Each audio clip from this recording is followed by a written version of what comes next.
Hello, everyone. If you've been wondering why prices at the grocery store, the gas station, or your monthly bills seem to be climbing higher and higher, this extensive explanation will help you understand inflation, what it is, why it happens, and how it influences your everyday life. Before diving in, please hit the like button. Leave a comment sharing your experiences with rising costs. Subscribe to this channel so you don't miss new content, and check out our merch below. Every purchase helps us continue creating materials like this. Thank you, and let's dig into the topic. Inflation is commonly defined as a sustained increase in the general price level of goods and services in an economy over time. When inflation is high, it means your money buys you less than before. For instance, if inflation is 10% a year, and last year you could fill your cart with groceries for $100, this year you might need about $110 to buy the same items, assuming all prices rose by that average rate. Of course, real life is more complicated. Some goods may jump 15%, others just 2%. Overall, though, your purchasing power declines when inflation is robust. Here, we'll consider the main factors that drive inflation and see real-life examples of how they play out. Fundamentals: demand and supply. A straightforward explanation for price increases is that if demand for products and services exceeds supply, prices go up. Economists call it too much money chasing too few goods. In a booming economy, where wages are on the rise and credit is cheap, people and businesses spend more. Producers try to ramp up production to meet that demand, but if they can't keep pace, they realize they can charge higher prices. 1. Real-life example. Imagine interest rates have been cut dramatically, making loans more accessible. 1. Lots of people decide to buy homes or undertake renovations. 1. Construction companies, hardware stores, and suppliers see a surge in customers. 1. If they can't expand capacity quickly, they raise their prices because consumers are still willing to pay. 1. That extra demand, outstripping supply, fuels inflation. Money supply and central bank policy. One core aspect is how much money circulates in the economy.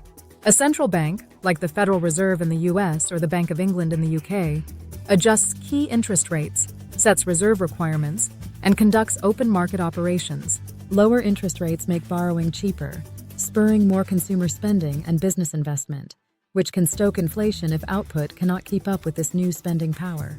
1. Real-life example.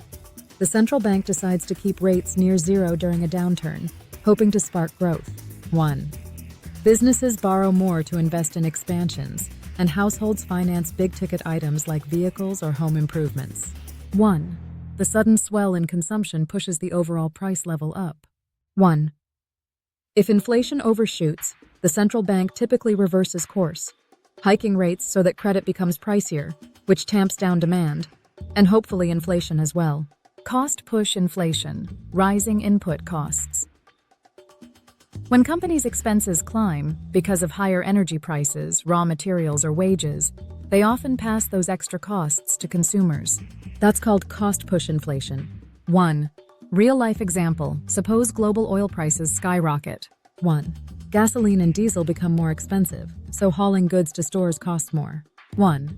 Retailers, facing bigger transportation bills, raise sticker prices on their shelves. 1. Or, if natural gas prices soar, manufacturers pay more to power their machinery and must boost their product prices to maintain margins. 1.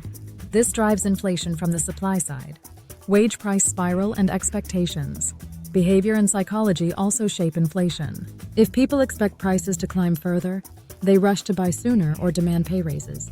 Firms granting higher wages then see bigger overhead costs and lift their prices. This cycle can keep inflation elevated even after the original factors fade, because everyone anticipates continued increases. 1. Real-life example. Media coverage warns inflation might hit 8 or 9%.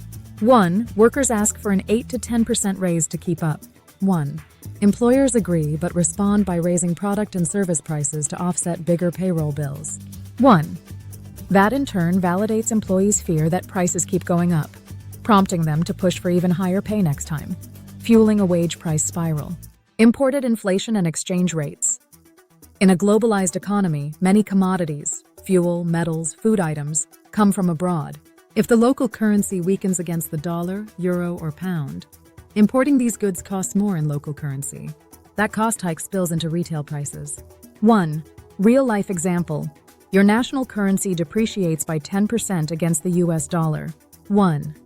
Now the same barrel of oil, priced in dollars, effectively costs 10% more in your local currency. 1. The trucking sector faces higher diesel expenses, so supermarket chains pay more for deliveries, and customers notice the price of groceries rising. 1. Hence, inflation arrives partly from outside. Shocks and crises.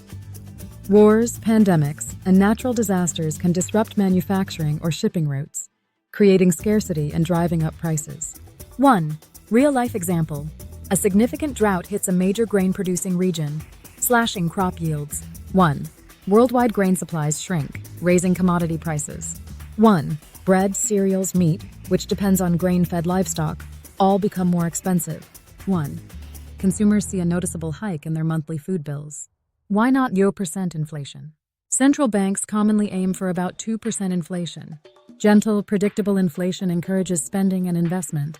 If prices dropped steadily, deflation, people might delay purchases in hopes of even lower prices, curbing economic activity. Conversely, if inflation leaps to 10 or 15%, it strains household budgets and business planning, sowing insecurity. The 2% target is often deemed a sweet spot to avoid both stagnation and runaway inflation. Consequences of high inflation. Eroded savings. Money sitting in a low-interest account loses real purchasing power. You might see your nominal balance the same, but it buys fewer goods. Uncertainty. Companies may delay large-scale investments because input costs are volatile. Households hesitate to plan future major expenses. Squeezed living standards. Groceries, energy bills, and transport costs can swallow a growing chunk of your paycheck. People might cut back on entertainment or other discretionary spending. Possible central bank reaction. If inflation leaps too high, interest rates usually rise to cool down demand. That helps slow inflation, but can hamper economic growth. Inequality. Those on fixed incomes, like pensioners, or without bargaining power for pay raises, suffer the sharpest losses in real income. Historical hyperinflations. We sometimes see extreme episodes in history. For instance, post-World War I Germany, the Weimar Republic, endured hyperinflation so severe that workers were paid multiple times a day and had to spend their wages immediately. Banknotes lost value almost by the hour. Such chaos destroys trust in the currency. Similar episodes occurred in Zimbabwe in the 2000s. Modern policymakers strive to avoid that meltdown scenario at all costs. Practical ways to handle inflation personally. Diversify assets. Don't keep all your money in a checking account. Consider some mix of savings accounts, bonds, equity funds, or real estate. Each option carries risk, but spreading it out typically reduces your overall exposure. Monitor interest rates on debt. If you have a variable rate mortgage or loan, be aware that rate hikes will raise your monthly payments.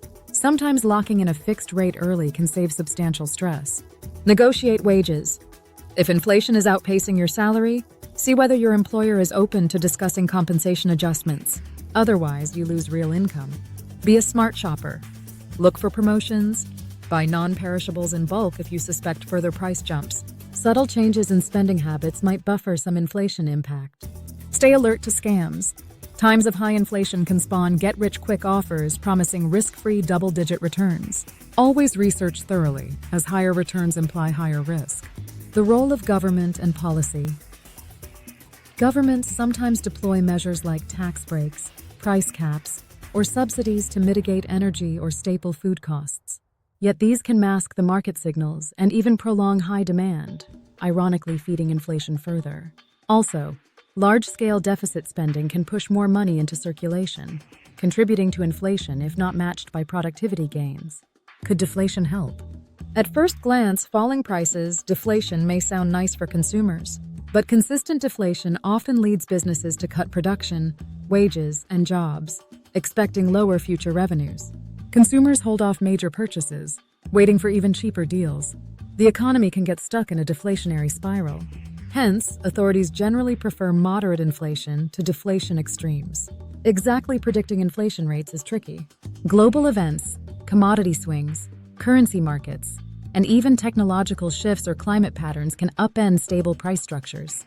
The best you can do as a consumer or investor is to keep an eye on central bank decisions, watch economic signals, and maintain flexible financial plans.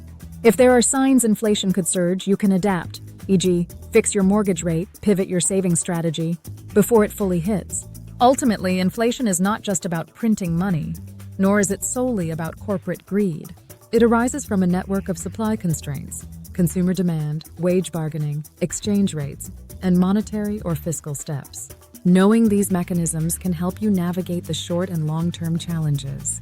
Even if you can't single-handedly stop prices from climbing, you can make informed choices to manage your household budget and preserve as much purchasing power as possible. Thank you for staying with us through this in-depth discussion of inflation. If you found it valuable and want more insights on economics, money matters, and everyday finance, please hit the like button, share your thoughts in the comments, subscribe to this channel, and check out our merch below. Every bit of support helps us create more educational content to empower your financial decisions. Good luck out there, and may your money hold its value in a world of rising prices.